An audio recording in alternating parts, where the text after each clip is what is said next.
চারতলা বিল্ডিংয়ের এসি রুমে থাকেন, আপনার ঘরে যে আসবাবপত্র আছে না, খাট, আল্লাহ, আলমারি, ফ্রিজ, সোফা, ও অমুক তমুক যা আছে, সে কয়েক কোটি টাকা, আর ব্যাংকে বলছেন এত কোটি, 100 কোটি, 500 কোটি।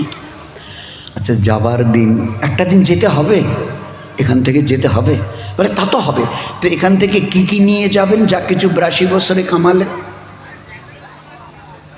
বলুন না। একটা অচল পয়সার সাথে নিয়ে যাবার হিম্মত আছে আপনার?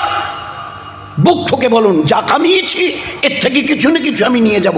ছেলে ফেলে, মেয়ে জামাই, বিবি, বাচ্চা বাচ্চা, এদের জন্য কিছু রেখে আমি কিছু নিয়ে যাব।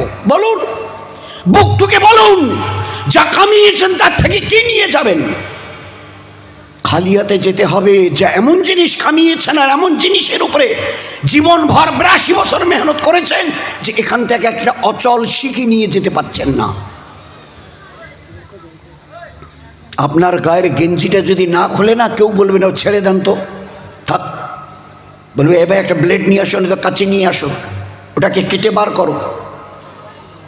যদি কোনো মেয়ে ছেলে হয়, উম্মতের কোনো মেয়ে ছেলে হয়, সব কিছু তো খুলে নিয়েছে, বলে নাক ফুলটা কোনোভাবেই বেরোচ্ছে না, বলে যেভাবে হোক কেটে দাও, কাঁচি টাচি হোক, ওই গাউন ফাউ হোক, যেভাবে হোক, বলে দেখতে ছেড়ে দাও। তো একটা নাক ফুল ও বেচারি নিজের পয়সা দিয়ে কিনেছে, ডিম বাসা, মুরগি বেচা পয়সা দিয়ে কিনেছে, ও নিজে ছেড়ে দাও, থাকুক। বলে না না না না, আপনি কী বলছেন?